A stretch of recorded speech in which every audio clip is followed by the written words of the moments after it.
주님께서 여러분과 함께 성 루카가 전한 거룩한 복음입니다.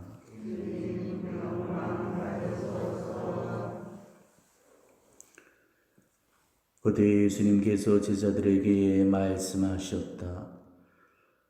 너희는 허리에 띠를 메고 등불을 켜놓고 있어라. 혼인잔치에서 돌아오는 주인이 도차가 영문을 두드리면 곧바로 열어주려고 기다리는 사람처럼 되어라. 행복하여라. 주인이 와서 볼 때 깨어있는 종들. 내가 진실로 너에게 말한다. 그 주인은 띠를 메고 그들을 식탁에 앉게 한 다음 그들 곁으로 가 시중을 들 것이다. 주인이 밤중에 오든 새벽에 오든 종들의 그러한 모습을 보게 되면 그 종들은 행복하다. 이것을 명심하여라. 도둑이 몇 시에 올지 집주인이 알면 자기 별 뚫고 들어오도록 내버려 두지 않을 것이다. 너희도 준비하고 있으라. 너희가 생각하지도 않은 때에 사람의 아들이 올 것이다. 주님의 말씀입니다.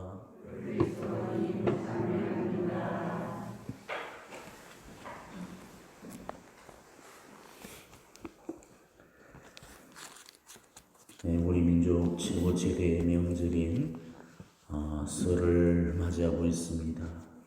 이미 우리는 신년으로 또 새로운 한 해를 시작한 거겠지만은 음력을 달력으로 사용하고 있는 우리 민족 전통 방식의 셈법으로는 내일이 비로소 새해가 열리는 날이죠. 우리는 오늘 특진의 기념으로 내일 미사를 못 오시는 분들을 위해서 새해 맞이 신년 감사와 기원제를 이렇게 드리고 있습니다.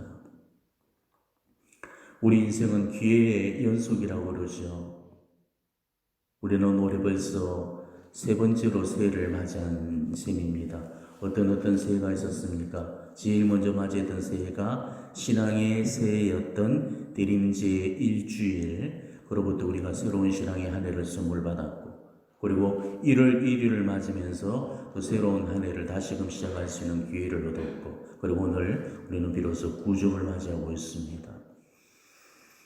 아직 한 번도 새해의 각오와 결심 없이 그렇게 새해를 보내셨다면, 정말 새해를 잘 살아보겠노라고 결심했지만은 그 결심이 흔들리고 작심삼일로 끝나버리셨다면, 이번에 또 한 번의 기회가 더 주어지고 있다는 사실을 아시고 이 마지막 기회를 보다 더 잘 선용하시길 바랍니다. 어떤 한 해를 보낼 것인지 정말 각자에게 주어져 있는 1년을 보다 더 잘 계획하시길 바랍니다. 오늘은 구정맞이 신년 특정 개념으로 미사를 드리지만은 엄밀히 말하자면은 오늘의 음력으로는 한 해의 끝자락에 와 있는 것입니다. 오늘 우리는 다시 한 번 더 헌해를 보내면서 새해를 맞이하는 그런 송구용신의 날을 맞이하고 있는 셈입니다. 그렇다면 점으로 가는 지금 이 한 해를 정리해 보면서 우리는 많은 것들을 성찰하고 반성하고 묵상을 해보셔야 될 겁니다. 한 해의 끝에 서게 되면은 정말 다사다난이라는 이 표현이 가장 많이 떠오르실 겁니다. 올 한 해 동안 정말 많은 일들이 있었고 또 많은 사건 사고들이 있었을 겁니다.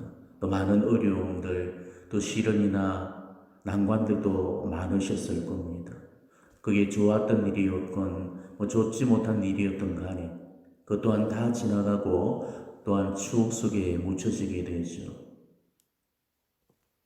좋은 일을 만나서는 참 많이 기뻤는데 그 기쁨이란 것도 지나고 보면은 한바탕 꿈에 불과한 거고, 안 좋은 일을 만나서는 참 많이 아팠는데 그 슬픔이란 것도 지나고 보면은 잠시 잠깐의 찰나와 같은 그런 순간이었습니다.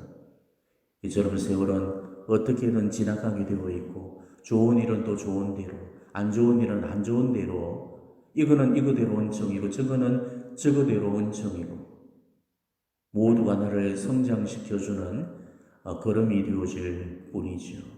그래서 우리는 감사드릴 수 있습니다. 하나님께 주신 모든 것들, 정말 하나님께서 안비하셨던 모든 사건 사고들이 나를 위해서 마련해 주신 선물이었기 때문이죠.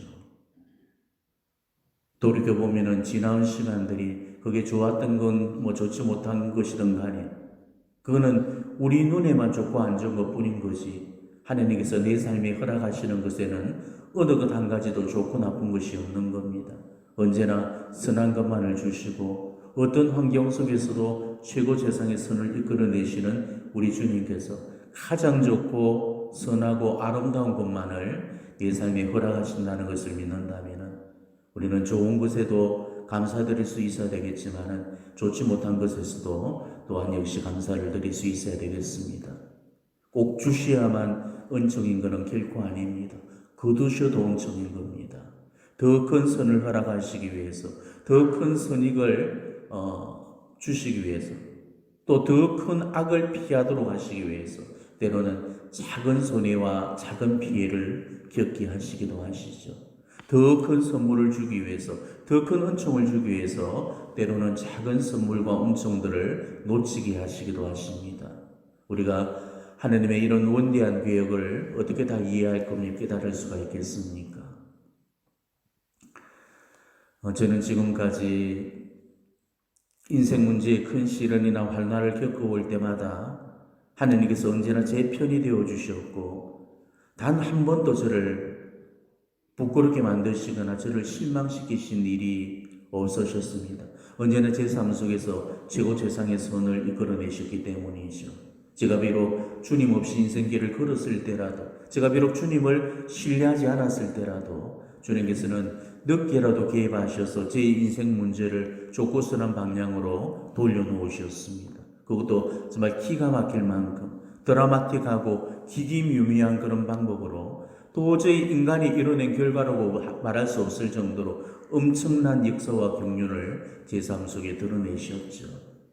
그는 제가 마지막까지 하나님을 포기하지 않았기 때문에 하나님도 저를 포기하지 않으셨던 거고, 제가 마지막까지 하나님을 신뢰하고 하나님을 향한 희망을 거두지 않았기 때문에 하나님도 저를 신뢰해 주셨고 제게 희망을 거셨던 겁니다. 그 때문에 우리가 어떤 순간에서도 그 어떤 막다른 길을 만나더라도 불안에 떨지 말고 의심하지 말고 그런 순간에도 주님만 신뢰할 수 있다면 주님은 그런 가운데서도 우리를 향한 구원의 손길을 거두지 않으실 겁니다. 주님을 믿어드리시기 바랍니다. 그러면 주님도 나를 믿어주실 겁니다. 내가 주님을 믿는데 주님이 그런 나를 어떻게 안 믿어주시겠습니까? 그렇지만 우리는 삶이 순탄하고 무탈할 때는 주님을 믿다가도 삶이 꼬이고 막히고 털리게 되면은 주님을 더욱더 믿어드려야 될 순간인데도 불구하고 주님을 못 믿고 주님을 향한 신뢰를 거둬버리게 되죠. 그러니 그런 사람들이 어떻게 주님께로부터 응답을 받을 거고 어떻게 주님의 기적을 그 삶에 불러올 수 있겠습니까? 내가 주님을 못 믿는데 주님께서 나를 어떻게 믿어주시겠습니까? 내가 주님을 반만 믿는데 주님이 나를 어떻게 온전히 믿어주시겠습니까? 주님은 분명히 약속하셨습니다. 믿으면 믿는 대로 될 것이다. 바로 이것이 신앙의 공식이고 우리 인생의 문제를 푸는 그런 열쇠인 겁니다. 그렇다면 여러분은 과연 얼마만큼 지금 주님을 신뢰하고 계십니까? 주님을 신뢰하는 그 크기가 네 삶에 드러날 그 기적의 크기가 될 거고 주님을 신뢰하는 그 깊이가 네 삶 속에 담겨질 은총의 분량이 되어질 겁니다. 오늘 이 한 해를 끝내면서 정말 한 해 동안 제일 잘한 일이 뭐라고 생각이 되십니까? 제일 후회가 되는 일은 뭐고 제일 잘못한 일은 뭐라고 생각이 드십니까? 또 어떤 사람들은 가장 잘한 일이 폭락할 그 운명이던 주식을 빼내어서 다른 기업에 주식에 투자를 해서 대박을 친 거라고 그렇게 말을 해옵니다. 또 어떤 사람은 가장 후회스러운 일이 그때 그 부동산 물건을 잡지 못한 게 제일 후회가 되더라고 이야기합니다. 자, 여러분의 한 해는 과연 어떻습니까?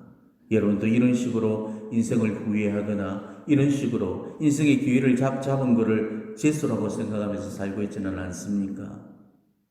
지금 그 사람들은 인생을 크게 잘못 살고 있는 거고, 인생에서 가장 중요한 일이 뭔가를 놓치고 살고 있는 사람들이죠.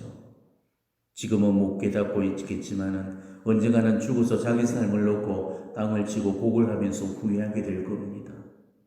인생의 성공과 실패를 얼마나 가졌나 못 가졌냐는 그 양에만 둔다면은 그런 거는 결코 성공한 인생이 되어질 수 없습니다. 인생의 의미와 가치를 불량함만 두고 질적인 것들에서 그 의미와 가치를 못 찾는다면은 그 인생은 결코 실패인 것이죠. 인생에서 가장 의미 있고 가치 있는 일이 뭡니까? 우리는 그걸 묻고 더 늦기 전에 그거를 해보는 겁니다. 버킷리스트라고 들어보셨을 겁니다. 죽기 전에 하고 싶은 일을 적어놓은 그 목록을 말하고 있죠. 내가 죽기 전에 아직 한 번도 도전해보지 못한 일들, 한 번쯤 해보고 싶은 그런 일들을 하나씩 적어서 그거를 실천에 옮겨보는 거죠. 죽음을 앞둔 그 시한부 인생을 사는 사람들은 보통 자기 인생을 후회하게 됩니다. 이렇게 살지 말았어야 되는데 라는 그런 후회가 복물처럼 밀려오게 되죠. 그렇기 때문에 산 사람들이, 죽어가는 사람들이 삶을 후회하는 그 모습을 보면서 죽기 전에 미리서 마지막 해보고 싶은 일들을 실행에 옮겨보려고 이 버킷리스트를 작성하게 됩니다.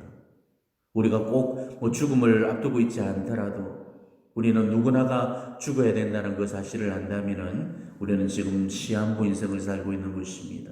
때문에 지금부터 버킷리스트를 작성해서 정말 그거를 내 인생의 목표로 삼고 도전해 보는 것도 정말 우리 인생을 정리하는 데서 많은 도움을 주리라고 생각을 합니다. 근데 요즘은 회개망측한 책들이 많이 쏟아져 나오고 있죠. 짝퉁 버킷리스트를 제시하는 그런 책들이 많습니다.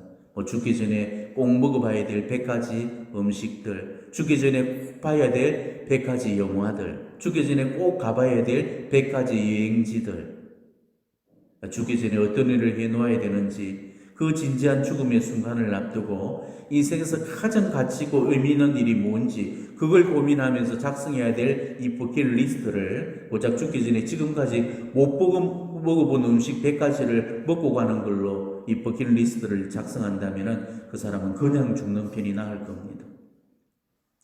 여러분은 만일 1년 후에 죽는다면, 아니 6개월 후에 죽는다면 죽기 전에 무슨 일을 해보고 싶습니까? 지금 이대로 죽는다면 정말 죽을 때 후회로 남을 일은 없겠습니까?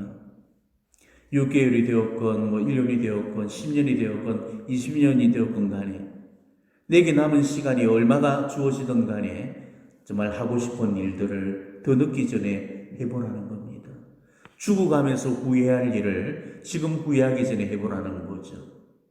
그 시간이 다 지나고 나면은 더 이상 하고 싶어도 하지를 못하게 됩니다.